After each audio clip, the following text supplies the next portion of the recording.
నమస్తే, welcome to mid day debate. This is Sumitra. Telangana అసెంబ్లీలో మాటల తూటాలు పేలుతున్నాయి. రాష్ట్ర ఆర్థిక పరిస్థితి మీద కాంగ్రెస్ ప్రభుత్వం శ్వేతపత్రం విడుదల చేసి శాసనసభకు సమర్పించింది. గత ప్రభుత్వం చేసిన పనులతో వ్యవస్థ కుదేలైపోయిందని లెక్క తేల్చింది. దీని మీద ప్రతిపక్ష బీఆర్ఎస్ పార్టీ తరపున హరీష్ రావు గట్టిగా ఎదురుదాడి చేశారు. గత ప్రభుత్వంలో చేసిన పనుల్ని సభ దృష్టికి తీసుకొని వచ్చారు. దీని మీద కొంతమంది మంత్రులు, ముఖ్యమంత్రి రేవంత్ రెడ్డి స్పష్టమైన వివరణ ఇచ్చారు. మొత్తం మీద శ్వేతపత్రంలో ఉన్న వాస్తవాలు ఏంటి, గత ప్రభుత్వం ఏం చేసింది, ఈ ప్రభుత్వం ఎలా ముందుకు వెళ్తుంది అన్న విషయాల్ని వాళ్ళ మిడ్ డే డిబేట్లో చర్చిద్దాం.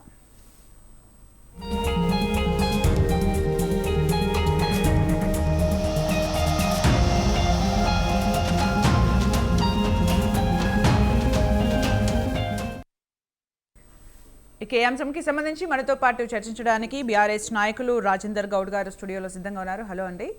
అలాగే కాంగ్రెస్ సీనియర్ నాయకులు శివకుమార్ గారు కూడా స్టూడియోలో రెడీగా ఉన్నారు. Hello sir. హలో. ముఖ్యంగా రాజేందర్ గౌడ్ గారు, అంటే శ్వేతపత్రం గురించి, అంటే బీఆర్ఎస్ పాలనకు సంబంధించిన కంప్లీట్ శ్వేతపత్రం పైన మీ ఒపీనియన్ ఏంటి?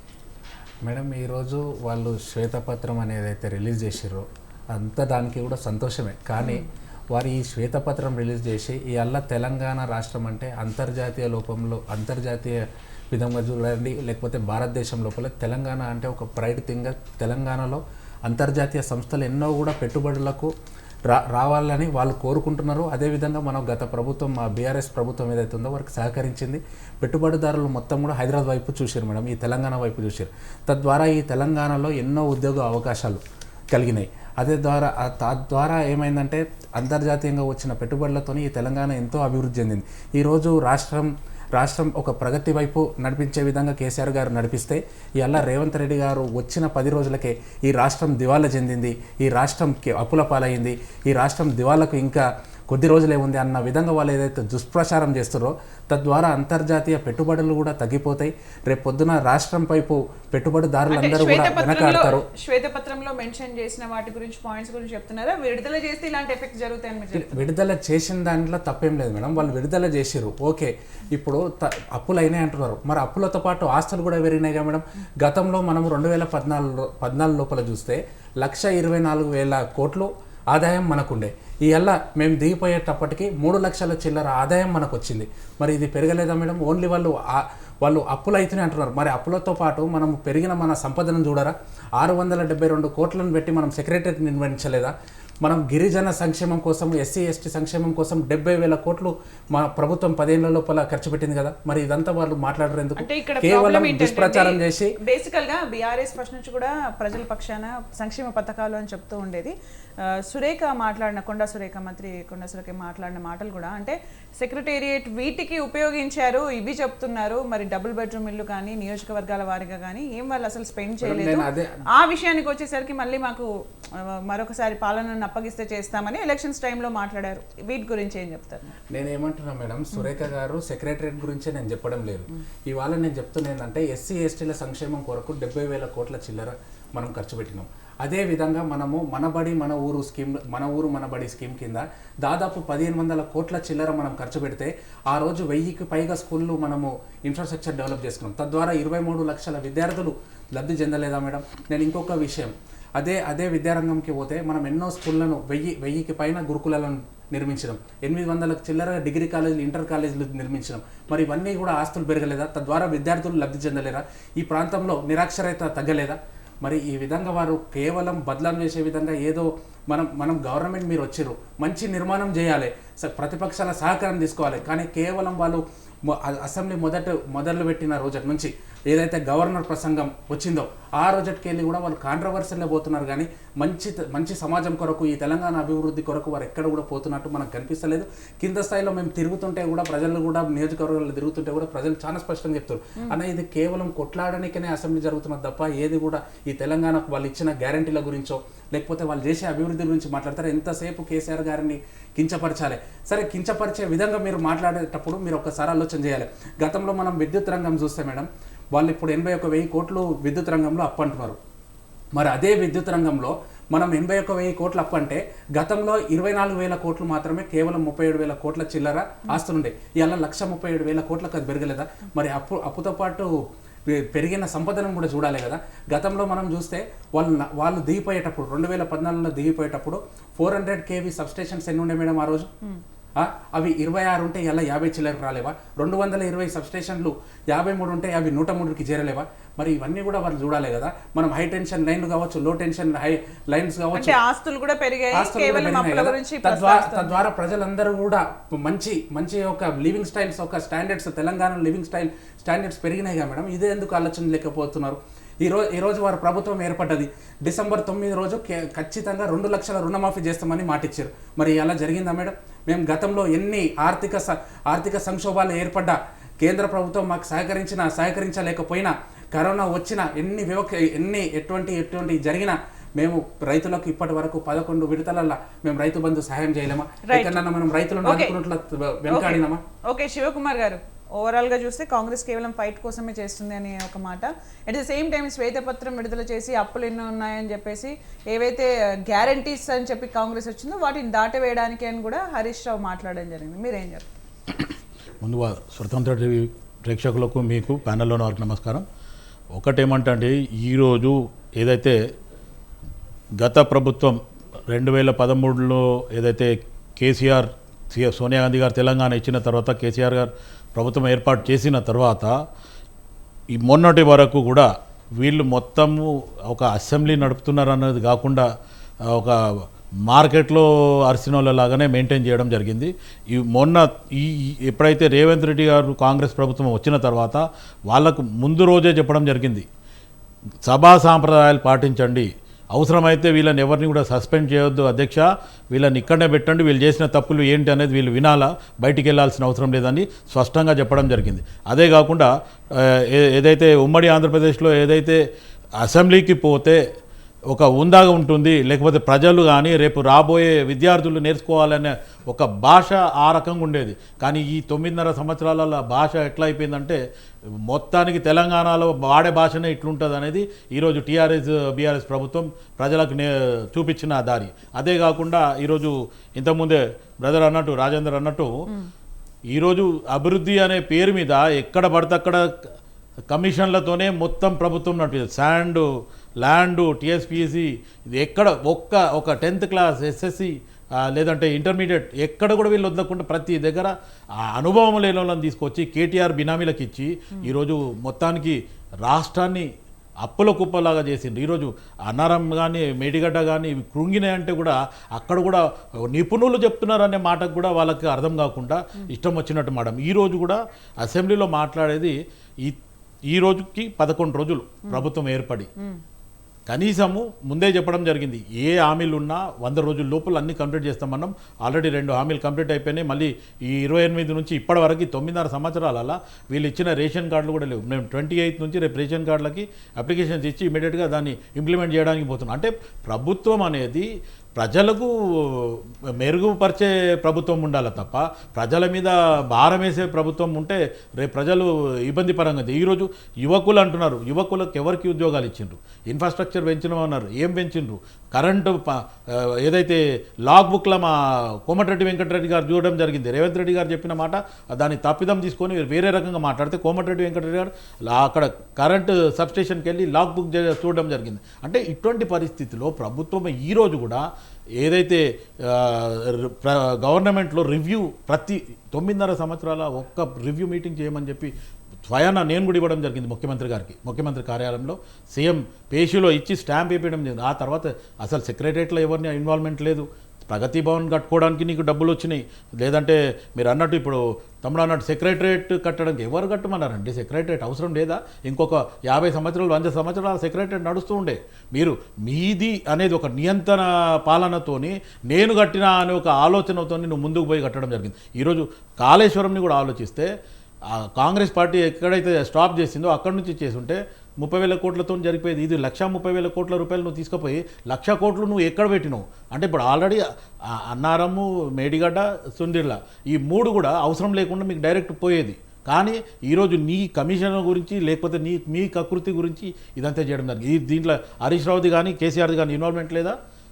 మళ్ళీ ఎదురుదాడి చేస్తున్నారు. కనీసం గతంలో మీరు అంటే మళ్ళీ ఆస్తులు ఉన్నాయి, అప్పుల గురించి మాట్లాడుతుంది అప్పులు ఏదైతే కాంగ్రెస్ పార్టీ తెలంగాణ ఇచ్చినప్పుడు మిగులు బడ్జెట్ రాష్ట్రం ఇవ్వడం జరిగింది. కానీ ఈరోజు 5 లక్షల కోట్ల రూపాయల అప్పులు ఈరోజు ప్రజల మీద, అంటే ఒక్కరి నెత్తిపైన కనీసం 1,10,000 1,20,000 రూపాయల అప్పు ఒక తలకాయ పైన ఉంది. అంటే మొత్తానికి వాళ్ళు చేసిన తప్పులని శ్వేతపత్రం ద్వారా విడుదల చేస్తే కూడా దానికి మళ్ళీ ఎదురుదాడి, ముఖ్యమంత్రి అట్లొచ్చిండి ఇట్లా, నీకు ఎందుకు భయ్ ముఖ్యమంత్రి ఎట్లన్నారా అని ఈరోజు ప్రజలలో 9-10 రోజులలోనే చూపించేస్తుంటే మీరు 9.5 సంవత్సరాలలో మీరు చేయని ప్రభుత్వాన్ని ఈరోజు రేవంత్ రెడ్డి గారు కానీ కాంగ్రెస్ ప్రభుత్వం చెప్పింది. ఈరోజు ఉన్న మంత్రులు అందరూ కూడా అనుభవజ్ఞులు ఉన్నారు. ప్రతి మంత్రుల శాఖల ఎప్పటికప్పుడు రివ్యూ మీటింగ్ అవుతుంది. మీరు ఇప్పటివరకు ఒక రివ్యూ మీటింగ్ చేయలేదు. రైట్, మనతో పాటు బీజేపీ రాష్ట్ర నాయకులు నందారెడ్డి గారు జూమ్లో యాడ్ అవుతున్నారు. Good afternoon sir. మేడం గారు బాగున్నారా? బాగున్నానండి. నందారెడ్డి గారు, మీ వర్షన్ ఈరోజు అసెంబ్లీ సమావేశాలకు సంబంధించి మీ వర్షన్ తెలుసుకునే ముందు నందారెడ్డి గారు మీరు చెప్పండి, అంటే కేంద్ర ప్రభుత్వ తీరు వల్ల తెలంగాణకు సుమారు 1,00,000 కోట్లు రాలేదని హరీష్ రావు అన్నారు. దీనికి మీరేం చెప్తారు?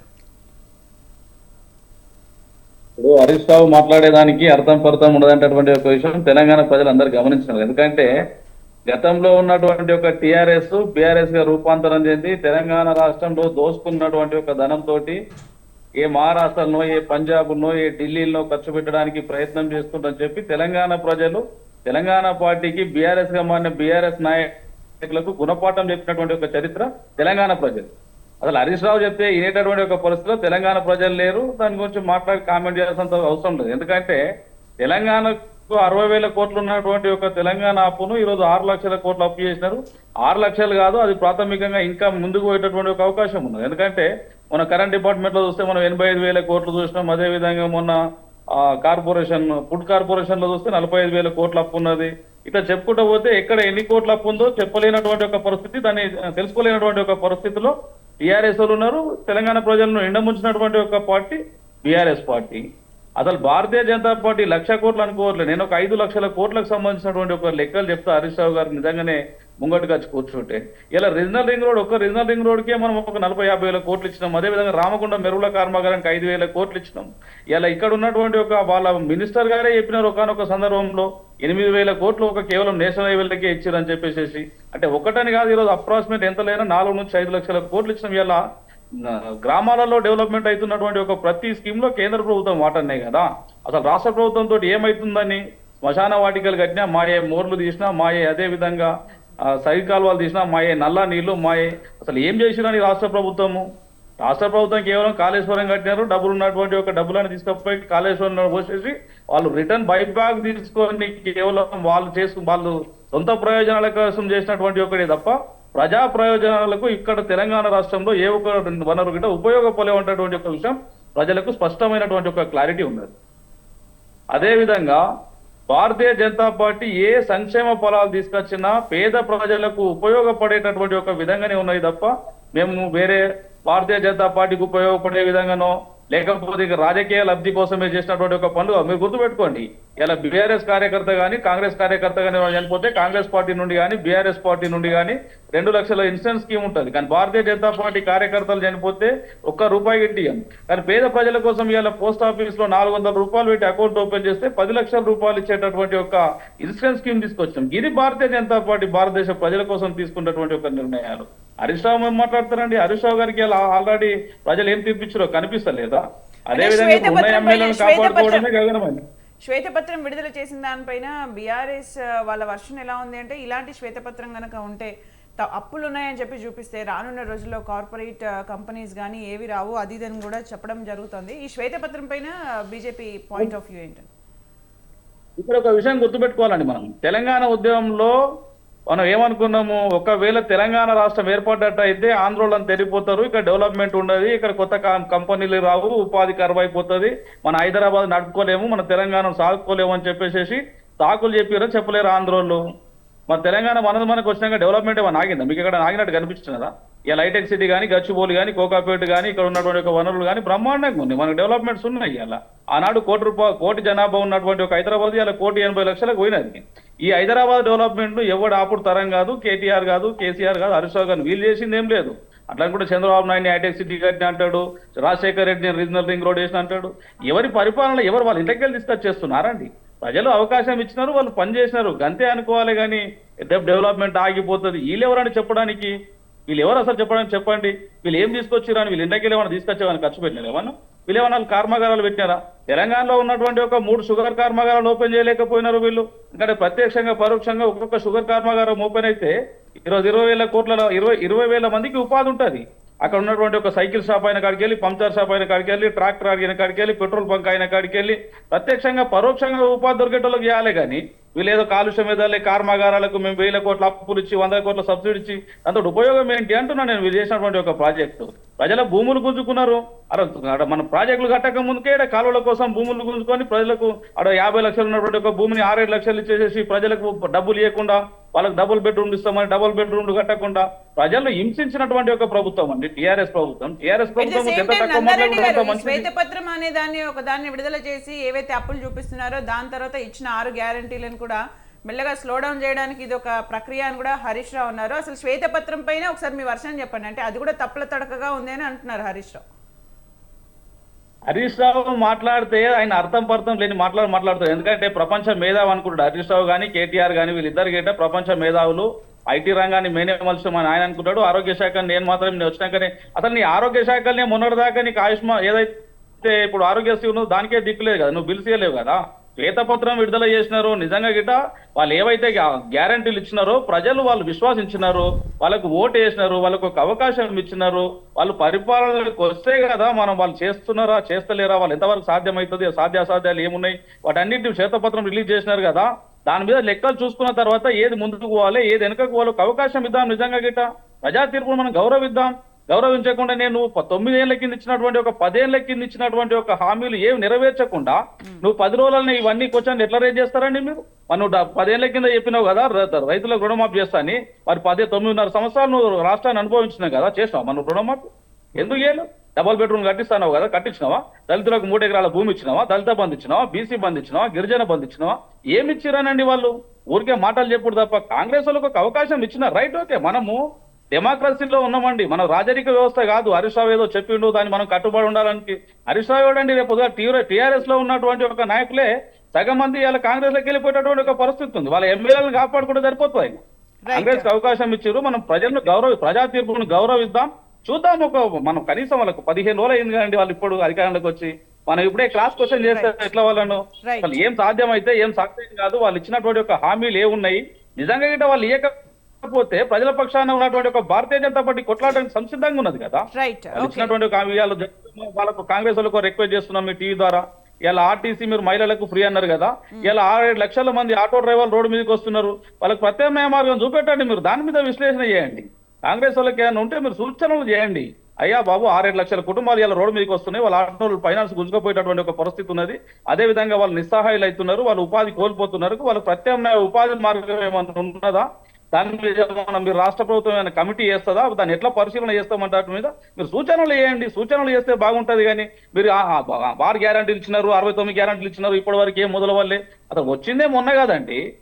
ఏం మాట్లాడతారు నాకు అర్థం కాదు. ఓకే నందారెడ్డి గారు, రాజేందర్ గౌడ్ గారు మీరు చెప్పండి. అంటే ఇప్పుడు ఒకవేళ కాంగ్రెస్ ఇచ్చిన ప్రామిసెస్ నెరవేర్చకపోతే బీజేపీ వాళ్ళ ప్రతిపక్ష పాత్ర పోషిస్తామని చెప్తుంది. మరి బీఆర్ఎస్కి ఎందుకు అంత తొందర? 100 days అని కాంగ్రెస్ చెప్పినా కానీ అప్పుడే ఎందుకు ఫాస్ట్ ఫార్వర్డ్ గా థింక్ చేస్తుంది? 9.5 years నుంచి బీఆర్ఎస్ ఏం చేసింది? ఇప్పుడు నందారెడ్డి అన్నగారి మాటలు చూస్తుంటే, అంటే నందారెడ్డి అన్నగారి మాటలే కాదు, మొత్తం యావత్ భారతీయ జనతా పార్టీ సభ్యుల మాటలు చూస్తుంటే, మొన్న జరిగిన ఎన్నికలలో ఇద్దరు ములాఖాత్ అయ్యారు మేడం, ఇద్దరు కలిసే చేసినారు. కానీ కాంగ్రెస్ బీజేపీ అనేది ఈ రాష్ట్రంలో ఒకటే. ఇప్పుడు మన అన్న నందారెడ్డి అన్న గారు చెప్పిన మాటలలో కూడా చాలా స్పష్టంగా కనిపిస్తుంది వారికి అవకాశం. ఇంకొక విషయం కూడా నేను ఏమంటున్నా అంటే,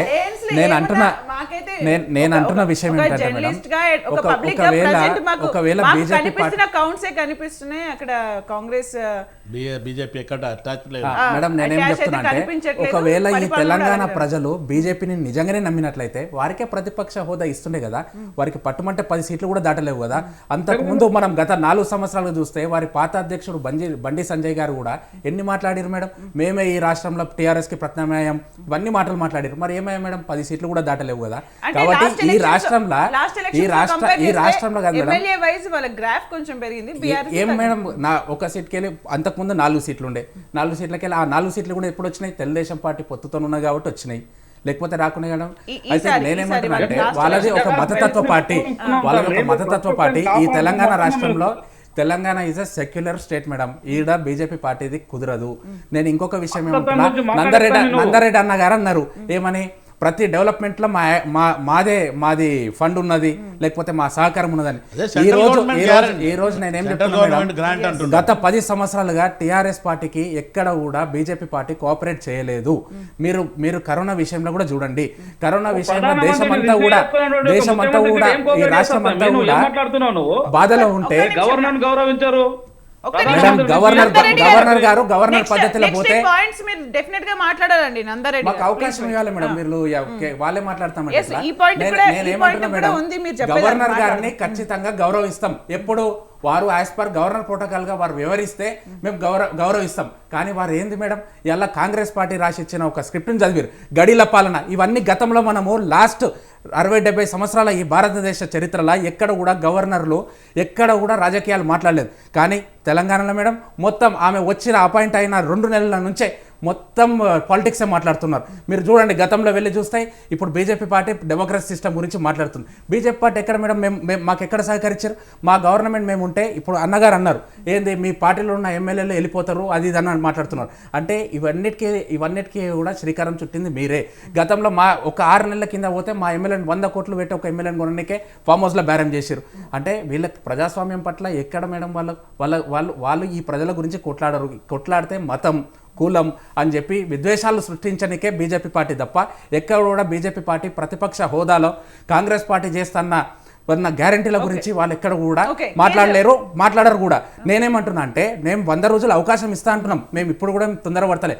కానీ వాళ్ళు ఏదైతే గ్యారంటీలలో చెప్పిర్రో వచ్చిన 9 రోజులలో డిసెంబర్ 9 తారీఖు నాడు 2 లక్షల రుణమాఫీ చేస్తామని వారి నోట్లకెళ్ళి అన్నారు కదా మేము దాన్ని ప్రశ్నిస్తా ఉన్నాం అంతేగాని ఆ 100 రోజుల దాని గురించి మేము ప్రశ్నిస్తున్నాం డెఫినెట్ అవకాశం ఇస్తాం కానీ మీరు అన్నదాన్ని నెరవేర్చకపోతే మేము ఖచ్చితంగా ప్రశ్నించడానికే టీఆర్ఎస్ పార్టీ ఉన్నది గతంలో 10 సంవత్సరాలు పాలించిన పార్టీ మేము ఉన్నాం ఇంకా కూడా తెలంగాణ కొరకు కొట్లాడే పార్టీ మాది తప్ప బీజేపీ పార్టీ కాదు ఇప్పుడు ప్రశ్నిస్తారు 9.5 సంవత్సరాలకు సంబంధించి ఏవైనా క్వశ్చన్స్ రైజ్ అయితే వేరే వాళ్ళు మిమ్మల్ని ప్రశ్నించాలా వద్దా ప్రశ్నించాలి కదా డెఫినెట్లీ ప్రశ్నించాలి మేడం నేను ఏమంటున్నా అంటే అదే పాయింట్ లో కేంద్రంతోని సత్సంబంధాలు మెయింటైన్ చేయలేదు రాష్ట్ర గవర్నమెంట్ అని చెప్పి కొండా సురేఖ మాట్లాడారు అదే పక్క రాష్ట్రంలో జగన్ తో వెళ్ళి మాట్లాడతారు కూర్చుంటారు అది అఫీషియల్ మీటింగ్స్ లాగా ఉండదు అక్కడ ఏం మాట్లాడారు అంటే బయటకు వచ్చి చెప్పరు మళ్ళీ బయటకు వచ్చి ఒకరిపైన ఒకరు మాట్లాడుకుంటారు అదే కేంద్రంతోని సత్సంబంధాలు మెయింటైన్ చేస్తూ ఇప్పుడు ఏవైతే రాలేదు అని అంటున్నారో 1,00,000 కోట్లు తెచ్చుకుంటే అయిపోయేది కదా అని చెప్పి మేడం ఎప్పుడు కూడా కేంద్ర ప్రభుత్వం మాకు గౌరవించింది లేదు ఇప్పుడు ప్రధాని మోడీ గారు ఉన్నారు వారు వరంగల్కి వచ్చిపోయారు మా ముఖ్యమంత్రి ఉన్నప్పుడు వరంగల్కి వచ్చిపోయారు మాకు ఆహ్వానమే లేదు ఈడ డైరెక్ట్ గవర్నర్ని పెట్టి వాళ్ళు పాలిటిక్స్ ప్లే చేస్తా అంటే మీరు ముఖ్యమంత్రి శ్రీనివాస్ యాదవ్ వారు మాట్లాడుతున్నప్పుడు నేను మధ్యలో మీ ముఖ్యమంత్రి ప్రధానమంత్రిని రిసీవ్ చేయకుండా శ్రీనివాస్ యాదవ్ గారిని మంత్రిని ఎందుకు పంపిస్తుండు మీకు ఇన్ఫర్మేషన్ లేకపోతే అది ఎట్లా జరిగింది మాకు ఇన్ఫర్మేషన్ ఇవ్వలేదు మరి మీకు ఇన్ఫర్మేషన్ లేకపోతే మీ మంత్రి ఎట్లా రిసీవ్ చేసుకున్నాము ముఖ్యమంత్రి రిసీవ్ చేయాలా లెక్క ప్రకారం ఖచ్చితంగా మేము ఎక్కడ కూడా కాంగ్రెస్ పార్టీ బీజేపీ పార్టీ ఒకటైనట్లు మా బీఆర్ఎస్ పార్టీ బీజేపీ ఒకటి కాలేదు మేము కాంగ్రెస్ తో ఎప్పటికీ కొట్లాడుతూనే ఉన్నాం బీజేపీతో కొట్లాడుతూనే ఉన్నాం మేము అడిగినాం నిధులు మీరు ఇప్పుడు అవి నిధులు ఎందుకు మేడం ఇవి మన రాష్ట్రానికి వస్తే మన రాష్ట్రంలో కిషన్ రెడ్డి గారు కేంద్ర మంత్రిగా ఉన్నారు కదా మేడం వారు పర్యాటక శాఖకు ఉన్నారు కదా మరి పర్యాటక శాఖలో ఉంటే మనకి ఎంత ఫండ్ ఇచ్చారు మా దాన వికారాబాద్ అనంతగిరి ఉన్నది ఆడ యాదాద్రి కట్టిన వరంగల్ దేవస్థానాలు ఉన్నాయి వారు ఏమన్నా టూరిజం ఏమన్నా ప్రకటించారా అది పోయి మీరు ఏదేదో చెప్పడం ఎందుకు ఇక్కడ ఉన్న కేంద్ర మంత్రి గారిని అడుగుదామండి నందారెడ్డి గారు మాట్లాడుతా అంటున్నారు చెప్పండి హ్యాండ్ రేస్ చేశారు ఏమంటున్నంటే ఇందాక తమ్ముడు మాట్లాడుతూ మా టిఆర్ఎస్ లో ఉన్నటువంటి ఒక ఎమ్మెల్యేలను కాంగ్రెస్ లకు బీజేపీలకు గుంజుకపోయేటటువంటి ఒక ప్రమాదం ఉన్నది 100 కోట్లు పెట్టి ఎమ్మెల్యేలను కొనుక్కున్నారు బీజేపీలు అని చెప్తున్నారు కదా అరే కొనుడు మొదలు పెట్టింది ఓడతామి టిఆర్ఎస్ వాళ్ళు కాదా మీకు 2014 ఎన్ని సీట్లు వచ్చినాయి మీ కాంగ్రెస్ లో ఉన్నటువంటి ఒక ఎమ్మెల్యేలందరూ మీరు గుంజుకపోలేరా 2018లో కాంగ్రెస్ లోకి వెళ్ళి మీరు గెలిచినటువంటి ఒక ఎమ్మెల్యేలను టీఆర్ఎస్ తీసుకపోలేరా అసలు మీరు క్రూరత్వమైనటువంటి ఒక రాజకీయాలకు మూర్ఖత్వమైనటువంటి ఒక రాజకీయాలకు పదను పెట్టిందే మీరు కదా టీఆర్ఎస్ వాళ్ళు కదా ఆ టీఆర్ఎస్ పార్టీని కాస్త బీఆర్ఎస్ గా మార్చుకున్నారు తప్ప దాంతో ఏం ఉదారకమైనది ఏం ఉపయోగమైనది ప్రజలకు ఇక్కడ బిగులు బడ్జెట్ ఉందని చెప్పి కేంద్రం మీద ఎప్పుడు పడితే అప్పుడు అపవాదాలు వేస్తూ కేంద్రం నుండి మాకు ఎలాంటి సహకారం వద్దని చెప్పేసి ఇవాళ మరి మనకు తెలియకుండానే 6 లక్షలు 7 లక్షల కోట్లు అప్పు చేసిరు కదా తమ్మి. దాని గురించి సమానం చెప్పు. నువ్వు ఏదైతే సాంప్రదాయం ప్రకారం నువ్వు కాంగ్రెస్ అగ్గలు తీసుకున్నావో ఇలా బీఆర్ఎస్ అగ్గలు కాంగ్రెస్ లో తీసుకుంటారు. గంతే ఫరాకు. ఇక్కడ భారతీయ జనతా పార్టీకి ఏం సంబంధం తమ్మి? నువ్వు ఏదైనా కేసు నిరూపణ అయినా నువ్వు 100 కోట్లని మాట్లాడుతున్నావు ఎమ్మెల్యేలని. మీరు అప్పుడే చెప్పారు మీ ఆల్రెడీ కానీ 50 కోట్లు ఉన్నాయి 3 కోట్లు ఉన్నాయి. వారు దొంగల లెక్క దొరికిపోయారు కదా, ఫామ్ హౌస్ లో కెమెరాలలో రికార్డ్ అయిపోయింది కదా, 100 కోట్లు పెట్టి కొంతమంది రికార్డు బహిరంగంగా ఈ ప్రజలు చూస్తుంటేనే వాళ్ళు దొరికిపోయారు కదా. దొరికిపోయినాక మళ్ళీ ఇబ్బంది ఎందుకు? మీకు ఎవిడెన్స్ ఉంటే మై కూడా బయట పెట్టండి, మేము ఖచ్చితంగా దాన్ని నిరూపించుకుంటాం. కాంగ్రెస్ పార్టీలో ఉన్న రేవంత్ రెడ్డి గారి వీడియో బయటకు వచ్చింది, వాళ్ళు మా ఎమ్మెల్యేని బేరసారం చేస్తున్న వీడియో బయటకు వచ్చింది, మాదైతే బయటికి రాలేదు కదా. వాళ్ళు దొంగలు కదా. ఆ కేసెస్ కి సంబంధించి ఓకే ఇప్పుడు టాపిక్ వచ్చేసి వేరే కాబట్టి దాని గురించి మాట్లాడదాం. శివకుమార్ గారు కేంద్ర మంత్రి కిషన్ రెడ్డి గారు వికారాబాద్ అనంతగిరికి ఏమిచ్చిర్రు, వరంగల్కి ఏమిచ్చిర్రు, యాదాద్రికి ఏమిచ్చిర్రు, పర్యాటక శాఖ మంత్రిగా మేడం వారు పర్యాటక శాఖ మంత్రిగా ఏం నిధులు కేటాయించారు? ఏ రోజన్నా మాట్లాడిర్రా? ఏ ప్రెస్ మీట్లనన్నా పర్యాటక శాఖకు సంబంధించి ఈ తెలంగాణలో నేను ఇది చేస్తా అని చెప్పి ఏంటన్నా ప్రెస్ మీట్లైనా చెప్పిరా ఇయ్యాలడు దాకా? అది మీరు ఆలోచన చేయండి. ఉత్తగా ఏది వస్తాయి అది గాలికి కేవలం హరీష్ రావు గారిని కేసీఆర్ గారిని విమర్శిస్తే చాలు అనుకుంటే ప్రతిపక్షం కాదు. మీరు ప్రతిపక్షం ఎప్పుడైతారు? నిజంగా ప్రజల గురించి కొట్లాడితే ప్రతిపక్షం అవుతారు, అంతేగాని విమర్శిస్తే ప్రతిపక్షం ఎట్లయితారు? నందారెడ్డి గారు కేంద్ర మంత్రి కేసీఆర్ సార్ చెప్పినట్టున్నాడు, మనం అప్పుడప్పుడు లేచాడు తిక్క మాట్లాడాలని. నేను ఏమంటున్నా, హుస్సేన్ సాగర్ అంతా ఖాళీ చేసి కొబ్బరి నీళ్ళు చేస్తా అన్నాడు, నింపినాడు. ఆ వరంగల్ ను ఏమంటారు వాటికాన్ సిటీ చేస్తా అన్నాడు, చేసినాడు. ఆ నిజామాబాద్ ఇంకేమో చేస్తా అన్నాడు. కేసీఆర్ మాటలు నేను ఏమంటున్నా, ఏ ఒక్క హామీ గిట్ట నెరవేర్చలేరు. 9 సంవత్సరాలు పాలిస్తే ప్రజలు బుద్ధి చెప్పినారు తమ్మి. కొంచెం జాగ్రత్తగా మెలగండి, ఇప్పటికైనా జాగ్రత్తగా మాట్లాడండి. ఆ కేటీఆర్ అట్లే మాట్లాడతాడు, ఏం మాట్లాడతాడో తెలియదు. అరే ప్రజాక్షేత్రంలో ఉన్నాం తమ్మి, ప్రజలు తీర్పిచ్చారు, మనం దాన్ని గౌరవించాలి. మీరు ఊరికే కాలిపీలు ఎందుకు మాట్లాడుతున్నారు? ఒక్కసారన్నా కిషన్ రెడ్డి గారి దగ్గరికి పోయి మాకు ఈ రాష్ట్రంలో ఈ అవసరాలు ఉన్నాయా, లేకపోతే ఈ ఈశాన్య రాష్ట్రాలలో ఒక మంత్రి ఉన్నవంటటువంటి ఒక ఉద్దేశంతో మాకు డెవలప్మెంట్స్ కావాలని ఎప్పుడన్నా పర్యాటక శాఖ మంత్రిని మీరు ఎప్పుడన్నా కలిసిన అతమ్మి పర్యాటక శాఖ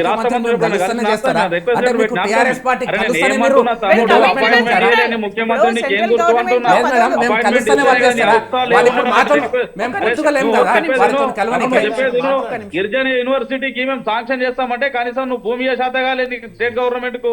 ఏం మాట్లాడుతావు నువ్వు? తెలుసా నీకేమన్నా? తెలిసి మాట్లాడుతున్నావు నువ్వేమన్నా? అరే ఇలా పసు బోర్డు ఇచ్చినాం తెలంగాణ రాష్ట్రానికి, దేశంలో ఎక్కడ ఇట్లేదు పసు బోర్డు. ఒక గిరిజన యూనివర్సిటీ తీసుకొచ్చినాము ఈ రాష్ట్రానికి, ఏం తక్కువ చేసినామా? నువ్వు మాట్లాడతావు, గమ్మత్ మాట్లాడేసినావు నువ్వు. రైట్. శివకుమార్ గారు మీరు చెప్పండి, అంటే కాళేశ్వరంకి సంబంధించి టాపిక్ వచ్చినప్పుడు సిట్టింగ్ జడ్జిలతోని విచారణ చేపిస్తే మేము రెడీ అని చెప్తున్నారు, దాని గురించి మీరు ఏం చెప్తారు? ఒక్కటి గుర్తుపెట్టుకోండి, వీళ్ళది ఎట్లుందంటే బుడమకాయల దొంగ అంటే భుజాలు తరమే చూసుకుంటున్నారు. కేసీఆర్ కానీ కేటీఆర్ కానీ కవిత కానీ ప్రతి ఒక్కళ్ళు ఒక్కొక్క స్కామ్లు ఉన్నారు. కవితని తీసుకుంటే లిక్కర్ స్కామ్లు ఉంది, హరీష్ రావుని తీసుకుంటే మెడికల్ స్కామ్లు ఉన్నాడు, కేటీఆర్ని తీసుకుంటే డ్రగ్స్ పబ్ స్కామ్లు ఉన్నాడు. ఇట్లా పోతుంటే కేసీఆర్ని తీసుకుంటే ఆయన ఆల్రెడీ కాళేశ్వరం 1,00,000 కోట్లు ఏదైతే మింగిండో దాన్ని రేపు కక్కిపిస్తారనే భయానికి కూడా ఈరోజు ఇంతకుముందు నందారెడ్డి గారు నమస్కారం, నందారెడ్డి గారు చెప్పినట్టు 21 మంది హరీష్ రావు దగ్గర నా దగ్గర ఉన్న లిస్ట్ ఉందని మీకు కేటీఆర్ చెప్తుండు. ఏమని 21 మంది ఎవరైతే నువ్వు తీసుకొని పక్కన లిస్టు పెట్టుకున్నావో వాళ్ళందరికీ నాకు తెలుసు అంటుండు. ఈరోజు ఒక వీడియో వైరల్ అవుతుంది, కేసీఆర్ కాళ్ళు తుంటి విరిగింది అనే సబ్జెక్ట్ వచ్చింది, దాని మీద హరీష్ రావు కేటీఆర్ తర్వాత ఆయన ఇంకొక ఆయన సంతోష్ రావు వీళ్ళ మధ్యన ఘర్షణ జరిగితే ఆ ఘర్షణలో కేటీఆర్ తోసేసి వెళ్ళిపోయి వికారాబాద్ ఫామ్ హౌస్లో ఆయన ఉండి మాట్లాడితే తర్వాత వచ్చింది అనేది వీడియో వైరల్ ఉంది ఈరోజు. అంటే మొత్తానికి మీరు కుటుంబ పాలనలో మీరు ఇంతకుముందు కూడా గతంలో కూడా కేసీఆర్ గారికి ఒక వినతి పత్రం ఇవ్వడం జరిగింది. ఎన్టీ రామారావు గారు ఎట్లయితే ఫ్యామిలీ పాలిటిక్స్ చేయలేదో మీరు కూడా మీ ఫ్యామిలీలకి ఎవరిని తీసుకురావద్దని చెప్పి వినతి పత్రం ఇవ్వడం జరిగింది. ఈరోజు కేసీఆర్ ఉద్యమ కాలంలో మంచి ఆలోచించిన కేసీఆర్ ఎప్పుడైతే ముఖ్యమంత్రి అయిపోయిండో కమర్షియల్ అయిపోయింది. మొత్తానికి ఆయన ఆలోచించింది వేరు, చెప్పింది వేరు, ప్రజలు నమ్మిన దానికి మొత్తం నమ్మకాన్ని మొత్తం ఒమ్ము చేసేసి ఈరోజు రాష్ట్రాన్ని అప్పుల కుప్పలాగా చేయడం జరిగింది. ఇదే కేటీఆర్ కానీ ఈరోజు కవిత కానీ ఇప్పుడు ఇంతకుముందు యాదాద్రి గురించి చెప్పింది. యాదాద్రిలో దగ్గర దగ్గర 2000 ఎకరాలు ఈరోజు బినామీ కవిత పేరు మీద ఉన్నాయి. కొండగట్టు హనుమాన్ టెంపుల్ దగ్గర పోయినరు, అక్కడ కూడా కొత్త ప్రాజెక్ట్ అన్నారు, అక్కడ కూడా వీళ్ళ సర్వే చేసి వీళ్ళ ఎకరాలు బినామీల మీద ఉన్నాయి. ఈ రేపు మా ముఖ్యమంత్రి గారికి, కాంగ్రెస్ పార్టీ ముఖ్యమంత్రి రేవంత్ రెడ్డి గారికి నిజంగా కూడా మన స్వతంత్ర టీవీ నుంచి విన్నపం చేయడం ఏంటంటే వీళ్ళ మీద ఖచ్చితంగా ఎంక్వైరీ చేసి సిట్టింగ్ జడ్జితో చేపిస్తున్నారు, చేపించి ఖచ్చితంగా వీళ్ళ మీద కఠిన చర్యలు తీసుకోవాలి. అవసరమైతే మీరు గతంలో చెప్పినట్టు వీళ్ళని అందరినీ కూడా జైలు పాలు చేయాల్సిందిగా నేను మనవి చేస్తున్నాను. అదే కాకుండా రేపు కాంగ్రెస్ పార్టీని 11 రోజులు అయింది, ఆ 30 రోజులే ఉంటుంది, 60 రోజులు అంటే కూలబెడతాం లేకపోతే అది ఇది అని చెప్తున్న ఈ బీఆర్ఎస్ వాళ్ళ మీద కూడా సుమోటో కేసు బుక్ చేయాలా ఖచ్చితంగా వీళ్ళ మీద. ఎందుకంటే ప్రజలు ఏదైతే మ్యాండేట్ ఇచ్చిండ్రో ఆ మ్యాండేట్ని ప్రజలకు మంచిగా ఒక సాంప్రదాయంగా తీసుకుపోతూ ఉంటే ఇక్కడ ఒక 9 రోజులు 10 రోజులు ఓపికపోతే అది తెలంగాణ భాషలోకి అంటారు తొండి అని. వీటిలో వీళ్ళు చేసే లెక్కలన్నీ ఎట్లున్నాయంటే ప్రజలకు కూడా ఆగ్రహం వచ్చే స్థాయి తీసుకొచ్చేసిండ్రు. ఆల్రెడీ ఒక ఉందాగా పోతుంది. ఇప్పుడు ఆల్రెడీ గడ్డం ప్రసాద్ గారు వికారాబాద్ నుంచి ఒక 4-5 సార్లు గెలిచిండు, ఒక ఉందాతనంగా ఉన్నాడు, ఒక స్పీకర్ ఎంత పార్షియాలిటీ లేకుండా మాట్లాడుతున్నాడు. మా బట్టి విక్రమార్క గారిని తీసుకోండి, లేకపోతే మా ఇప్పుడు ప్రజెంట్ ఉన్న హెల్త్ మినిస్టర్ దామోదర్ రాజ్ నరసింహ గారిని తీసుకోండి, లేకపోతే బట్టి గారిని తీసుకోండి. ఇట్లా మొత్తం ఎవరిని తీసుకున్నా ఒక ఉందాగా మాట్లాడుతున్నారు. వీళ్ళు మటుకు ఒక వీధిలో కొట్లాడినట్టు కొట్లాడుతున్నారు అసెంబ్లీలో. వీళ్ళని చూసి రేపు రాబోయే స్కూల్ స్టూడెంట్స్ కానీ లేకపోతే కాలేజ్ స్టూడెంట్స్ కానీ లేకపోతే యూత్ లీడర్షిప్ ఏ రకంగా నేర్చుకోవాలంటే వీళ్ళ భాష నేర్చుకోవాలా. ఈరోజు తెలంగాణలో మొత్తంలో తాగుబోతులను తయారు చేసిండ్రు. ఈరోజు యువకులలో ఎవరిని చూసినా ఏడ చూసినా సాంప్రదాయం అయిపోయింది అది ఒకటి వీళ్ళ వల్ల. లేకపోతే ఈరోజు మా ముఖ్యమంత్రి రాగానే బెల్ట్ షాపులు బంద్ చేయించిండు. ఎందుకు పని చేయించిండు? ఇంతకుముందు కూడా కళ్ళు షాపులు కానీ బెల్ట్ షాపులు ఉండొద్దంటే వీళ్ళు బెల్ట్ షాపులను పెంచిపించారు. బహుశా నల్లాల నీళ్ళు ఎంత వస్తుందో తెలియదు కానీ సారా తాగుడైతే ఎక్కడ పడితే అక్కడ నీళ్ళలాగా ఏర్లు పారవుతుంది. అంటే మొత్తానికి మీరు ప్రజలని మత్తులో పెట్టి మేము దోచుకుందామనే ఆలోచనతోని ఈరోజు ప్రజలు ఈ స్థాయికి తీసుకొచ్చారు. రాజేంద్ర గౌడ్ గారు ఆన్సర్ చేయండి. ఇప్పుడు గిరిజన యూనివర్సిటీకి ల్యాండ్ ఇవ్వకపోవడం కూడా స్టేట్ గవర్నమెంట్ నుంచి పెద్ద క్వశ్చన్గా నందారెడ్డి గారు రేజ్ చేశారు. That is the point to answer. At the same time అంటే ఇప్పుడిప్పుడే గవర్నమెంట్ ఫామ్ అయిన తర్వాత కూడా కొన్ని రోజులే పరిపాలన తర్వాత మాదే వస్తుంది అనేది ఇది ఎంతవరకు ప్రజాస్వామ్యానికి ప్రజలు ఇచ్చే తీర్పు మాదే వస్తా అంటే ఇప్పుడే వస్తా అని చెప్పి మా తాను ఉన్న పెద్ద నాయకులు ఎవరు లేరు. హరీష్ రావు ఏమన్నాడు, నేను ఐ ఛాలెంజ్ అని ఒక వీడియో పెట్టిండు, కేసీఆర్ గుర్తు చెప్పిండు అక్కడ. అన్న ఇంత పెద్ద వ్యక్తులు ఏజ్ ల అనుభవంలో అంతటా నాకన్నా పెద్ద వ్యక్తులే వారు. ఒకటి ఇప్పుడు ఎంత హాస్యాస్పదమైన మాట అంటే వాట్సాప్లలో వచ్చే ఎవరో క్రియేట్ చేసింది, అది మా పార్టీ వాళ్ళు ఏం క్రియేట్ చేయలేరు. నేను వాళ్ళ పార్టీ క్రియేట్ చేసిందని కూడా నేను అనను. ఇప్పుడు అన్న ఏం క్రియేట్ చేయకపోవచ్చు కానీ ఎవరో కొంతమంది అదే అంటే ఇప్పుడు ఎంత హాస్యాస్పదమైనదంటే దాన్ని కూడా ఈడ డిబేట్లకు తీసుకొచ్చినంత పెద్ద మాట కాదు. ఏది కేసీఆర్ని హరీష్ రావు దొబ్బితే కేటీఆర్ పోయి పెట్టుకున్నాం అంతా ఇవన్నీ వేస్ట్ అదే డిస్కషన్ కూడా. అందుకే ద మెయిన్ పాయింట్స్ మీకు చెప్పాను కదా, యూనివర్సిటీ గురించి మాట్లాడండి. అట్ ద సేమ్ టైం ప్రజాస్వామ్యానికి మీరు ఎంతవరకు వాల్యూ ఇస్తున్నారు? ప్రభుత్వం కూలిపోతుంది, మాదే వస్తుంది వాల్యూ ఇచ్చినాం కాబట్టి మేము వారిని ఇప్పుడే అన్ని గ్యారెంటీలు చేయమని మేము అంటలేము. మేము ఖచ్చితంగా మంచి నిర్మాణం గురించి మేము సహకరిస్తా అంటున్నాం. సహకరించే భాగంలో మేమేమన్నామంటే మీరు ఇచ్చిన హామీ కదా December 9 కాబట్టి మేము ప్రజలకు పోతున్నప్పుడు మా డిఫిటెడ్ ఎమ్మెల్యేస్ కావచ్చు, ఇప్పుడు నేనున్న రాష్ట్ర యోజన విభాగంలో ఉన్నా, మా ఫాదర్ ఒక కార్పొరేషన్ చైర్మన్ చేసి మేము ప్రజలలో తిరిగేటప్పుడు మమ్మల్ని అంటారు కదా ఏమని, అరే మీరు 9 తారీఖు వరకు వాళ్ళు చేస్తామన్నారు, మరి ఎవరు కూడా ప్రశ్నించారేమి భయ అని చెప్పి మమ్మల్ని ప్రజలు అడుగుతారుగా. మేము దాన్ని గొంతులు చెప్తున్నాం. మిమ్మల్ని ప్రశ్నించలేదా అండి? మేము చెప్పిన హామీలల్లో 90% హామీలను నెరవేర్చినాం, చెప్పని హామీలను కూడా మేము నెరవేర్చినాం మేడం. ఇప్పుడు ఎగ్జాంపుల్ ఇప్పుడు గృహలక్ష్మి స్కీమే కావచ్చు, లేకపోతే మిషన్ భగీరథ స్కీమ్ మేడం ఈ రోజు నేను ఇర్రెస్పెక్టివ్ ఆఫ్ పొలిటికల్ పార్టీసే అందరూ కూడా హర్షించాల్సిన విషయం. మనం గతంలో 2014 బిఫోర్ పోతే ప్రతి ఒక్క నాయకుడు, ఇప్పుడు నందారెడ్డి అన్న గారు కూడా ఎక్స్పీరియన్స్ లీడర్ ఉండొచ్చు, ఇంకా నేనంటే చిన్న ఉండొచ్చు, అన్న ఉండొచ్చు. గతంలో 2014 ముందు వీరు ప్రతిపక్షంలో ఉండి బిందెల ప్రదర్శన చేయలేరా మేడం? ఈ హైదరాబాద్లల్లా లేకపోతే చుట్టుపక్కల ఉన్న నియోజకవర్గాల గ్రామాలల్లో మనం ఎన్నిసార్లు కలెక్టరేట్ల ముందల, మున్సిపల్ కార్పొరేషన్ల ముంగల, ఎన్నిసార్లు గ్రామ పంచాయతీల ముంగల మనం బిందెల ప్రదర్శన ధర్నాలు చేయలేమా?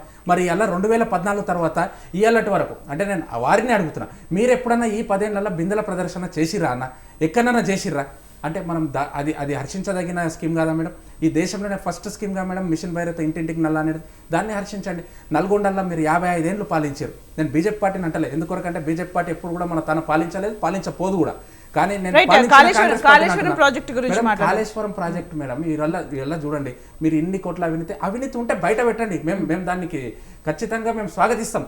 అవినీతి ఉంటే ఎవరు చట్టం తన పని తాను చేస్తుంది.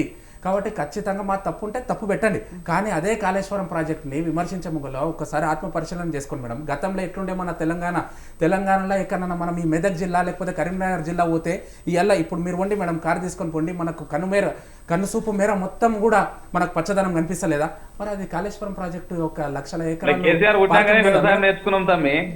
ఇట్లాంటి క్రాస్ మాటలు మాట్లాడితే మేము అంతకన్నా ఎక్కువ క్రాస్ మాట్లాడగలుగుతాం మేడం. కానీ మేము వారి వయసుకు నందారెడ్డి గారు నేనేమంటున్నా మేడం గారు, గత 9.5 సంవత్సరాలలో ఎప్పుడన్నా అసెంబ్లీ నడిచినట్టు తెలంగాణ ప్రజలు మీరు ఎప్పుడన్నా చూసినారు మేడం? మీ మీడియా ఛానళ్ళ అసెంబ్లీ నడిచినటువంటి ఒక వాతావరణాన్ని గిట కనిపించకుండా కేవలం రాజరిక ప్రభుత్వాన్ని నడిపించినాడు కేసీఆర్. ఎందుకంటే ఇది ప్రజాస్వామ్య ప్రభుత్వము, ప్రజలు ఓటేస్తే గెలిచినాము అనేటటువంటి ఒక విషయాన్ని వాళ్ళు యాదమరుతున్నారు. కావున వాళ్ళు ఏమేమైతే చేయలేరో వాటన్నిటిని కప్పుపుచ్చుకోవడానికి మీరేం చేస్తున్నారని క్రాస్ క్వశ్చన్ చేయడం తప్ప ప్రభుత్వానికి సూచనలు కానీ సలహాలు కానీ చేస్తలేరు. ప్రజా అవసరాలు ఏవైతే ఉన్నాయో వాటి మీద మన సూచనలు సలహాలు చేస్తే ప్రభుత్వం ఏ దిశగా ముందుకు పోవాలని ఆలోచన చేస్తుంది. కానీ గత 15 రోజులు కాలేదు ప్రభుత్వం వచ్చి. ఎస్ సార్, ఇప్పుడు వీళ్ళు చేసే ఆరోపణలు కానీ ఇంత తొందర ఎందుకు అనేది దాని గురించి మాట్లాడుతున్నాం. 9.5 years నుంచి మీరు చెప్పిన పథకాలు కూడా ఓకే. ఇప్పుడు వాటికి ఆల్రెడీ ఇస్తున్నా. నేనేమంటున్నా, మేము ఎక్కడ ఆరోపణలు చేస్తలేము, వాళ్ళే గతంది మాట్లాడుతారు కాబట్టి మేము కూడా ఆ గతం మాట్లాడుతున్నాం అంతే తప్ప మేము ఎక్కడ గతం గురించి ఎందుకు వచ్చింది అంటే అప్పులు ఏవైతే ఉన్నాయో నేనేమంటున్నా, వాళ్ళ అసెంబ్లీ సురువు చేయడమే ఒక కాంట్రవర్సరీగా వాళ్ళు సురువు చేశారు. ఎట్లా అంటే గడిల పాలన అంటే ఇట్లా కాన్స్టిట్యూషనల్ పోస్టులు ఉన్న వాళ్ళని కూడా వారు రాజకీయాలకు వాడుకున్నారు. ఇట్లా స్టార్ట్ అయింది. కంచెలు ఇయ్యాల పెట్టిన కంచెలు అవి ప్రగతి భవన్ లా 2012లో లేవా కంచెలు లేవా? అంటే రాజశేఖర రెడ్డి గారిని మనం కిరణ్ కుమార్ రెడ్డి గారిని ఎట్లా పోతే అట్లా కలిసినామా? అసెంబ్లీ సాక్షిగా మేడం, అసెంబ్లీ సాక్షిగా ఈ తెలంగాణ నేనేమంటున్నా, కాంగ్రెస్ పార్టీ వాళ్ళకి అసలు మాట్లాడే అర్హత లేదు. 1200 మంది ఆత్మ బలిదానాలు తీసుకున్న పార్టీ అది. ఇలా మీరు మాట్లాడతామంటే ప్రజలు ఒప్పుకోరు. మిమ్మల్ని ఒక మార్పుతో మీరు అధికారంలోకి వచ్చారు కదా, ఆ అధికారంలోకి వచ్చిన తర్వాత మీరు ఇచ్చిన గ్యారెంటీలను ఏ విధంగా నెరవేరుస్తారో అది చెప్పండి. మేము స్వాగతిస్తాం, మీకు టైం ఇస్తాం. కానీ మీరు చెప్పిన గ్యారెంటీలనే ఒకటి 9వ తారీఖు చెప్పారు కాబట్టి 9వ తారీఖు అయిపోయింది. ఖచ్చితంగా మేము బల్లగొట్టి మేము విమర్శిస్తాం. మీరు దానికి సమాధానం చెప్పండి. మీరు ఎంతసేపు మమ్మల్ని విమర్శించాలి, మమ్మల్ని క్రిటిసైజ్ చేయాలి అసెంబ్లీలో? అయితే అసెంబ్లీలో 50 కోట్లు ఇచ్చి పీసీసీ పదవి కొనుక్కునే అవసరం లేదు అని చెప్పి రాజగోపాల్ రెడ్డిని హరీష్ రావు అన్నారు. అంటే ఒక వేలో ఇవి జరుగుతున్నప్పుడు, క్వశ్చన్స్ జరుగుతున్నప్పుడు ఎందుకు దీన్ని డైవర్షన్ చెప్పారు కదా ఆ మాట 100 కోట్ల అంటే బయట మాట్లాడే ప్రచారంలో మాట్లాడేవన్నీ మేడం. అందుకే అంటున్నా, వారిది కూడా మీరు ఒకసారి మొత్తం మాట వినాలి. ఓన్లీ హరీష్ రావు గారిది విన్నారు మీరు. రాజగోపాల్ రెడ్డి గారు ఏమన్నారు? నువ్వు ఎంత ఎగిరినా, నువ్వు ఎంత కష్టం చేసినా నువ్వు కేటీఆర్కే కొడుకు కావు, నిన్ను కేసీఆర్ ఏం నిన్ను కేటీఆర్ లాగా చేయడు, కాబట్టి నీదంతా వేస్ట్ అని చెప్పి వాళ్ళు అట్లాంటి మాటలు భాష మాట్లాడారు. మరి దానికి ఏం చెప్తారు మేడం? అట్లా అన్నప్పుడు ఖచ్చితంగా మేము కూడా సీమునెత్తిరి ఈ తెలంగాణలో పుట్టినాం పెరిగినాం, ఈ తెలంగాణ వాదులం కాబట్టి మాకు కూడా ఉంటుంది కదా, మేము కూడా ఒక మాట అంటాం. దాంట్లో ఏమో వారు కదా దానికి సురువు చేసింది. అంటే నేనేమంటున్నా అంటే దానికి ముందు పోతే కూడా అసెంబ్లీ సెషన్ స్టార్ట్ అయ్యే ఒక కాంట్రవర్సరీతో స్టార్ట్ చేశారు కాబట్టి అది అట్లనే పరస్పరంగా పోతున్నాయి. కాబట్టి దాన్ని మీరు స్టార్ట్ చేయండి. తప్పుల గురించి తప్పులు బయట పెట్టండి. మేము దాన్ని తప్పులు బయట పెట్టనే కదా శ్వేతపత్రం. మరి అందుకే కదా ప్రభుత్వానికి దమ్మే లేదు. శ్వేతపత్రము రిలీజ్ చేసిన తర్వాత కూడా మాట్లాడుతున్న మాటలు అంటే దాని గురించి తప్పుల తడకగా ఉంది, అది దాని గురించి తప్పుల తడక ఉంది కాబట్టి అంటున్నాం మేడం. మీరు ఎంతసేపు ఏంటి కంప్లైంట్స్ ఏంటంటే శ్వేతపత్రం పైన? ఇప్పుడు అప్పులు అని చెప్పి మీరు చెప్తా ఉన్నారు. అప్పులల్లో మేము కూడా కొన్ని చెప్పినాం. ఇప్పుడు మేడం ఎగ్జాంపుల్ అన్నగారు కూడా బీజేపీ నందారెడ్డి గారిని కూడా అన్నను కూడా నేను అడుగుతాను. ఇప్పుడు మనకు ఒక విద్యుత్ రంగంలోనే ఆంధ్రప్రదేశ్ నుంచి రావాల్సినవి 17,000 కోట్లు ఉన్నాయి. కేంద్రం జోక్యం చేసుకోవాలి, మరి అది రాలేదుగా మేడం. అట్లా నేనేమంటున్నా, కేంద్ర ప్రభుత్వం సహకరించలేదు. రాష్ట్రంలో మిగులు బడ్జెట్ ఉన్నదని కేంద్రాన్ని పార్టీ బీఆర్ఎస్ పార్టీ కదా కేసీఆర్ సార్ గారు. ఒక్క నిమిషం, మేనిఫెస్టోలో కానీ మేము ఎక్కడైనా చెప్పుంటే చూపియండి. అద్భుతమైన తెలంగాణ వస్తుంది. ప్రతి పంటలకు కలకలలాడుతుంది, ప్రతి ఇంటికి ఒక ఉద్యోగం వస్తుంది, ప్రతి పాయింట్ అంటే ఏంటి ఎలక్షన్స్ ముందు ఈయన హరీష్ రావు ఏమంటాడంటే మేము ఎక్కడన్నా ఉద్యోగం ఇస్తామని నేను ఎక్కడన్నా మీడియాలో చెప్పినామా, వీడియో ఉందా, లేకపోతే రాతపూర్వకంగా ఇచ్చినామా, మేనిఫెస్టోలో పెట్టినామని అడుగుతాడు. అదే కేసీఆర్ పక్కకేం చెప్తుండు, ఇంటికి ఒక ఉద్యోగం ఇస్తామని చెప్పి. ఎస్, అసెంబ్లీలో మాట్లాడిన మాటకి బయట మాట్లాడిన మాటకి డిఫరెన్స్ వేరియేషన్స్ గురించి చెప్తున్నారు. ఒక్క నిమిషం అద్భుతమైన చూపిస్తున్నాం హరీష్ రావు, ఓకే డైరెక్ట్ గా చూపిస్తున్నాం లైవ్ లో. It is okay. నందారెడ్డి గారు చెప్పండి. మీరు మాట్లాడుతుంటే నేను interrupt చేశారా? ఏమంటున్నానంటే టిఆర్ఎస్ వాళ్ళు గతంలో ఏమేమి హామీలు ఇచ్చారో ఏ ఒక్క హామీ కూడా నెరవేర్చలేరు. ఇంతకు ముందు గత ప్రభుత్వాలు పెన్షన్ గానీ ఏదైనా విషయం ఉంటే 60 సంవత్సరాలు నిండినట్టు 60 సంవత్సరాలకు పెన్షన్ ఇస్తామంటే మన ఆధార్ కార్డు ప్రూఫో లేకపోతే అక్కడ డాక్టర్ ప్రూఫో తీసుకుపోయి ఎంఆర్ఓకో ఎంపీడీఓకో ఇచ్చినట్టయితే ఇతనికి వాస్తవమే 60 ఏళ్ళు నిండినాయి, ఇతని ఎలిజిబుల్ అని పెన్షన్ ఇచ్చేటటువంటి ఒక సిస్టమ్ ఉండే. కానీ టిఆర్ఎస్ ప్రభుత్వం ఈ రాష్ట్రంలో అధికారంలోకి వచ్చిన తర్వాత ఆ పెన్షన్ల తాలబ్ చేయగేట కేసీఆర్ దగ్గరనే బంధించుకొని ఈ రోజు 12 లక్షల అప్లికేషన్లు, పెన్షన్ అప్లికేషన్లు పెండింగ్ లో ఉన్నాయి. రేషన్ కార్డులు గత 9.5 సంవత్సరాల నుండి పుట్టినటువంటి ఒక పిల్లలకు కానీ కొత్తగా పెళ్లి చేసుకున్నటువంటి ఒక కోడన్లకు కానీ వాళ్ళకి ఇప్పటికి కొత్త రేషన్ కార్డులు రావట్లేదు. దాని ఉద్దేశం ఏంది? రేషన్ కార్డులు ఎవరైనా కుటుంబంలో ఏర్పడితే తండ్రి నుండి 2 కొడుకులు ఏర్పడితేనో లేకపోతే తండ్రి కొడుకు అలాగలాగా ఇల్లు ఉంటేనో వాళ్ళకు సపరేట్ రేషన్ కార్డు ఇచ్చేటటువంటి ఒక సిస్టమ్ ఉండే. సిస్టాన్ని ఖరాబ్ చేసినటువంటి ఒక పార్టీ ఏదన్నా ఉన్నది అంటే అది బీఆర్ఎస్ పార్టీ. ఇలా రకరకాలైనటువంటి ఒక ధరని తీసుకొచ్చి ఈ ప్రపంచంలో కానీ భారతదేశంలో మనం 1947 నుండి ఇప్పటి వరకు చూసుకున్నట్టయితే రకరకాల చట్టాలు ఉంటాయి. భూమికి సంబంధించినటువంటి ఒక ఈనాం భూమి ఉంటుంది, అట్లా అసైన్మెంట్ భూమి ఉంటుంది, లేకపోతే ఇంకా వేరే రకాల పట్టా భూములు ఉంటాయి, అదే విధంగా పొరంబోకు భూములు ఉంటాయి, లేకపోతే మునుగుకు సంబంధించినటువంటి ఒక భూములు ఉంటాయి. వీటన్నిటి ఒక్కొక్క భూమికి ఒక్కొక్క రకమైనటువంటి ఒక జీవో ఉంటుంది. భూములలో ఏముంటుందంటే 7 సంవత్సరాలు ఒకటే వ్యక్తి దున్నుకున్నట్టయితే దానికి ఒక జీవో ఉన్నది. 14 సంవత్సరాలు ఒకే వ్యక్తి అక్కడ జీవిస్తున్నట్టయితే 13B నమూనా ప్రకారం అతనికే సర్వ హక్కులు వర్తిస్తాయని ఒక జీవో ఉన్నది. కానీ కేసీఆర్ వచ్చిన తర్వాత ధరణి తీసుకొచ్చి 1954లో ఎవరికైతే భూమి ఉన్నదో వాళ్ళకే సర్వ హక్కులని ఒక చట్టం తీసుకొచ్చినాడు. దాంతో ఇలా ప్రజలంతా కొట్టుమిట్టాడుతున్నారు. మరి ఇన్ని సంవత్సరాలు ఉన్నటువంటి ఒక ఇన్ని చట్టాలను ఒకేసారి నువ్వు కనుమరుగు చేసినటువంటి ఒక వ్యక్తి టిఆర్ఎస్ కావున ఇలా ధరణి ద్వారా ఎంత లేదన్నా ఒక 10 లక్షల కుటుంబాలు ఇలా రైతులు ఇబ్బంది పడేటటువంటి ఒక పరిస్థితి ఉన్నది. వాటన్నిటిని ఎందుకోసం, దేనికోసం? కేవలము పేద ప్రజల భూములు గుంజుకోవడానికి చేసినటువంటి ఒక కుట్రలో భాగమే తప్ప ఇంకోటి ఏం లేదు. ఎందుకంటే తెలంగాణ ప్రాంతంలో నక్సలిజం పనిచేసినప్పుడు కొంతమంది దున్నే వాళ్ళకే భూమి అనేటటువంటి ఒక సిస్టంలో ఎన్టీ రామారావు ఎప్పుడైతే ఉన్నాడో సీలింగ్ యాక్ట్ తీసుకొచ్చినప్పుడు కానీ ప్రజలు దున్నుకున్నటువంటి ఒక భూములకు పాస్బుక్లు ఇచ్చినారు. వాటిని రద్దు చేస్తూ దాన్ని వచ్చిన తర్వాత ప్రజలకు భూములు దగ్గర తీసుకొని దొరలకు భూములు ఇచ్చినటువంటి ఒక చరిత్ర గత టిఆర్ఎస్ ప్రభుత్వం ఉంది. ఇట్లా ఒకటని కాదు, ప్రజల నెత్తురు దాగి పరిపాలించినటువంటి ఒక పార్టీ బీఆర్ఎస్ పార్టీ. అది ప్రజలకు స్పష్టంగా తెలుసు. బీఆర్ఎస్ పార్టీ గురించి మనం ఎంత తక్కువ మాట్లాడకూడదు అంత మంచిది. కాంగ్రెస్ నుండి బీఆర్ఎస్ వాళ్ళు ఎట్లయితే తీసుకున్నారో రేపు పొద్దుగల బీఆర్ఎస్ నుండి కాంగ్రెస్ లకు అదే విధంగా పోతారు. ఎట్లా వచ్చిన పోతారు. కాంగ్రెస్ వేరు, బీఆర్ఎస్ వేరు అని మేము అనుకోము. గతంలో ఎంఐఎం కానీ సిపిఐ కానీ సిపిఐ కానీ వీళ్ళంతా గిట కాంగ్రెస్ తోటి పూర్తి చేసిన వాళ్ళే. అదే విధంగా ఇప్పుడు మళ్ళా గిట సిపిఐ కానీ సిపిఎం కానీ షర్మిల కానీ అదే విధంగా మళ్ళీ ఎంఐఎం కానీ మళ్ళీ కాంగ్రెస్ తోటే కలిసి ఉంటారు, టీఆర్ఎస్ తోటే కలిసి ఉంటారు. వీళ్ళంతా ఒకే సిద్ధాంతం, ఒకే ఐడియాలజీ ఉన్నటువంటి ఒక పార్టీలు. ఏదైనా ప్రత్యామ్నాయ పార్టీ ఉన్నదంటే ఈ రాష్ట్రంలో కేవలం బీజేపీ. కాకపోతే ప్రతి ఉద్యమంలో ప్రజా సమస్యల మీద కొట్లాడినటువంటి ఒక పార్టీ కేవలం బీజేపీ పార్టీ. కాకపోతే దురదృష్టవశాత్తు మేము అధికారంలోకి రాలేకపోయినా మేము కొట్లాడినటువంటి ఒక కొట్లాట అంతా గిట కాంగ్రెస్ వాళ్ళకి ప్లస్ అయింది. ఇది ఎందుకంటే రేవంత్ రెడ్డి గారి అదృష్టం బాగున్నట్టున్నది. ఆయన ముఖ్యమంత్రి కావడం సరే, మనం ఆయనను అభినందించాల్సిందే. మేము కాంగ్రెస్ వాళ్ళని గిట ఒకటి క్వశ్చన్ చేస్తున్నాం. ఈ తగ్లీగ్ జమాల్ తీవ్రవాద సంస్థ ఏదైతే ఉన్నదో వాళ్ళకు 3 కోట్ల ఫండ్ ఎట్లా రిలీజ్ చేస్తారండి? అరే కనీసం ఎవరైనా వికలాంగులకు రిలీజ్ చేయండి, లేకపోతే హాస్పిటల్లో ఉన్నటువంటి ఒక హాస్పిటల్లకు రిలీజ్ చేయండి, లేకపోతే సీఎం రిలీఫ్ ఫండ్ కింద ఇంకేదానికన్నా రిలీజ్ చేయండి, లేకపోతే నిరుద్యోగులకు రిలీజ్ చేయండి, లేదంటే వృద్ధులకు రిలీజ్ చేయండి, లేదంటే మహిళలకు రిలీజ్ చేయండి, లేదంటే రైతులకు రిలీజ్ చేయండి. వీళ్ళు పంటకు మద్దతు ధర 500 ఇస్తామన్నారు, గది రిలీజ్ చేయండి. కానీ ఇది ఎట్లా రిలీజ్ చేస్తారండి?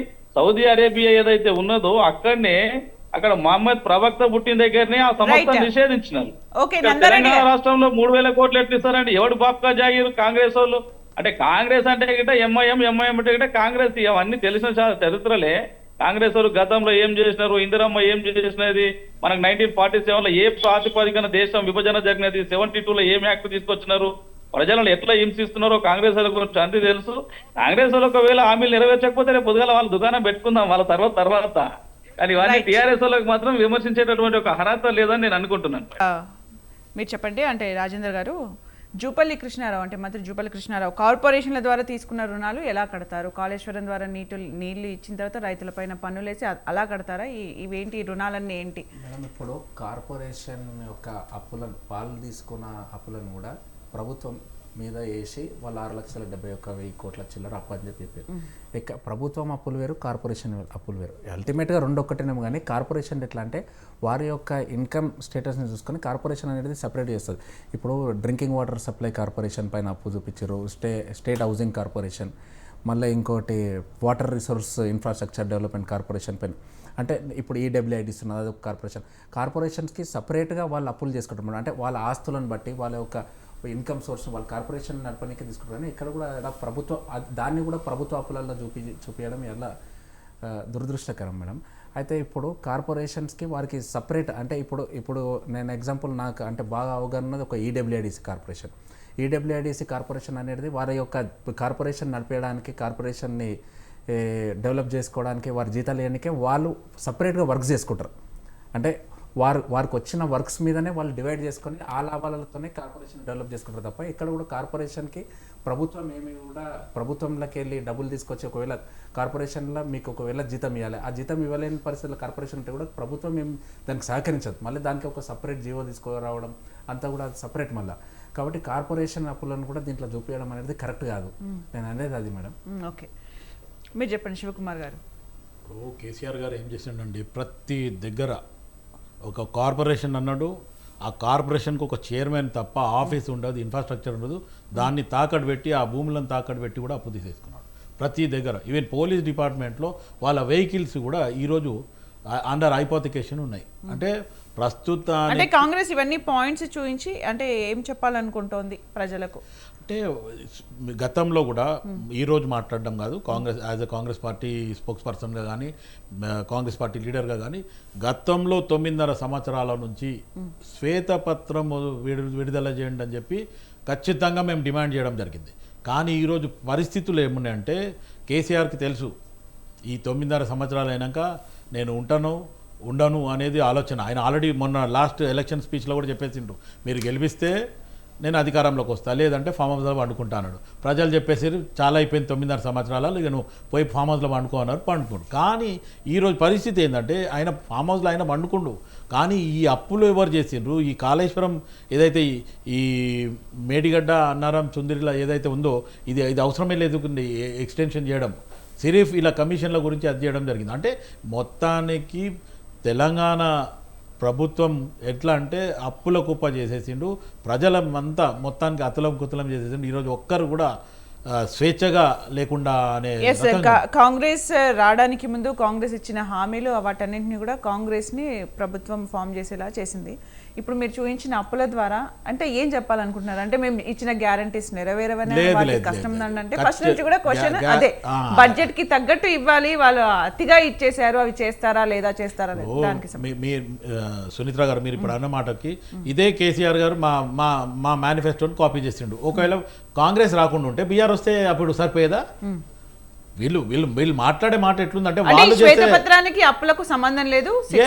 శ్వేతపత్రం చూపించడానికి కారణం ఏంటంటే ఈరోజు టీఆర్ఎస్ బీఆర్ఎస్ ప్రభుత్వం ఎన్ని తప్పులు చేసింది, ఇదంతా చేసిన తప్పులు తడక బీఆర్ఎస్ ప్రభుత్వంది, వీళ్ళు చేసింది ఎక్కడ కూడా మంచి కాదు చెడు అనేది ప్రజలకు తెలవాలని. ఇప్పుడు ఖాళీ ఒక 56.75 crores ఖాళీ ఎలక్ట్రికల్ డిపార్ట్మెంట్ ఉంది, సారీ రేషన్ డిపార్ట్మెంటే.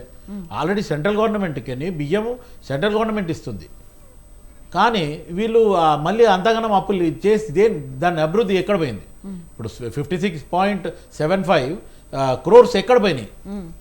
ఎక్కడ పోయినాయి? ఇవన్నిటికీ ఆన్సర్ ఏంటండి? ఎక్కడికి పోయినాయి అనేవి ఎలా తెలుస్తుంది? తెలుస్తుంది అంటే జడ్జితో విచారణ కూడా రెడీ అని చెప్పి హరీష్ రావుతో సహా వాళ్ళు అంటారండి, దీని ద్వారా పరిష్కారం దొరుకుతుంది. సిట్టింగ్ జడ్జితో ఖచ్చితంగా ఆ పరిష్కారం జరిగితే దాంట్లో ఎవరైతే నిందితులు ఉన్నారో వాళ్ళని ఖచ్చితంగా దాని మీద చట్టం చర్యలు తీసుకుంటుంది. ఖచ్చితంగా ప్రభుత్వం కూడా, ప్రజలు కూడా ఈరోజు సోషల్ మీడియాలో ఎవరైతే వీళ్ళు తప్పు చేసిండ్రో వీళ్ళని అంతా జైలు పాలు చేయండి అని చెప్పి ప్రజలు కూడా సోషల్ మీడియాలో పెట్టడం జరుగుతుంది. ఎందుకంటే ప్రజలని చాలా మభ్య పెట్టడం జరిగింది.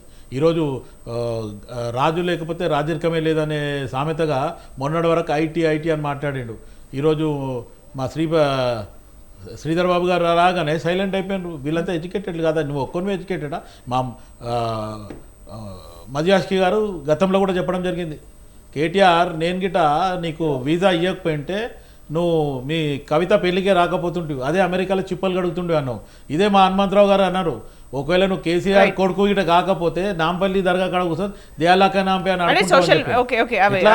ఎందుకంటే అంటే నేను ఎందుకు ఈ మాటలు అంటున్నానంటే సుమిత్ర గారు, ఖచ్చితంగా వీళ్ళు ఒక రబ్బర్ చెప్పులు వేసుకోండి, ఒక మామూలుగా అవుట్ షర్ట్ ప్యాంట్ వేసుకున్నాడు ఈరోజు సూట్లు ఎక్కడి, సపరేట్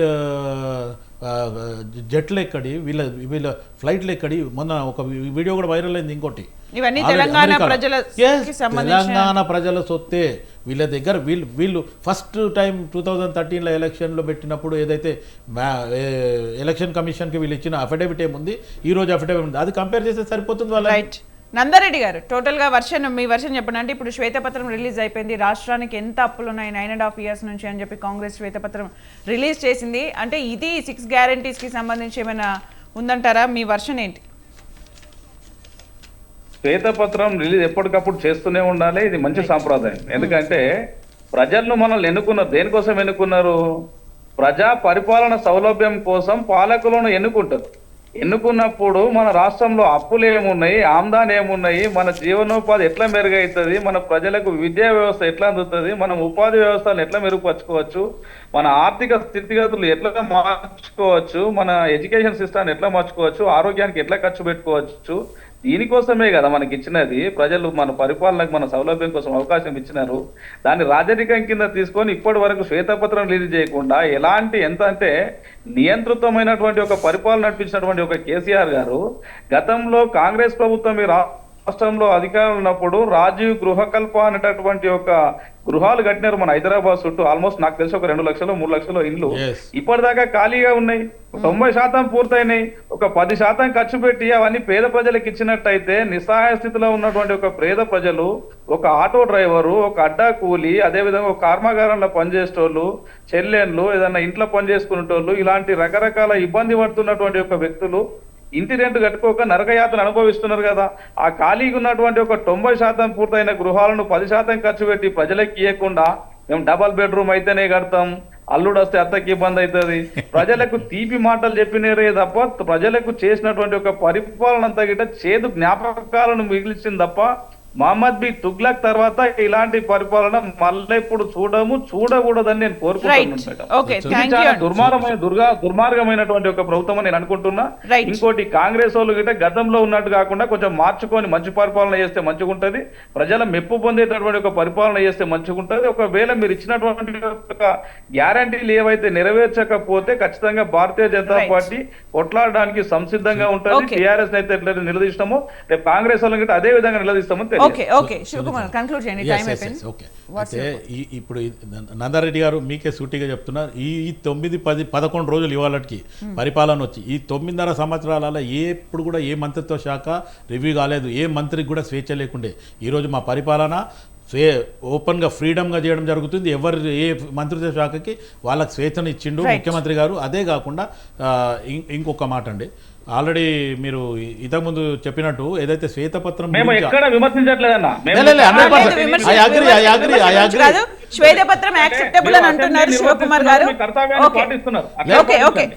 థ్యాంక్ యూ అండి శివకుమార్ గారు, నందారెడ్డి గారు, రాజేందర్ గౌడ్ గారు, మీ టైంని కేటాయించి మీ పార్టీస్ వర్షన్స్ ని తెలియజేసినందుకు. ఇది వాళ్ళ డిబేట్. Stay tuned.